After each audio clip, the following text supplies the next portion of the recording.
वालेकुम सलाम वरहमतुल्लाह। मामा सलाम। रेहड़ी लाई हुई है शरबत की। भाई मैं रेहड़ी लाई हुई है, कला है वा, कोई बच्चा बुच्चा नहीं है, सिर्फ अपनी रोटी कमान वास्ते मैं लगा हाँ रेहड़ी।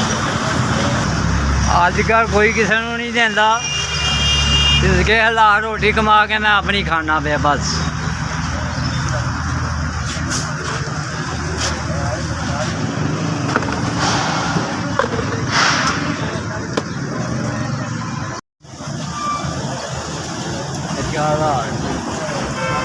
चार हज़ार है।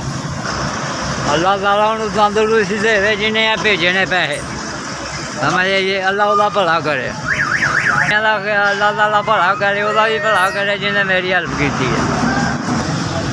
SVS उदा भला करे जिन्हें मेरे तक पैसे पहुँचाए ने।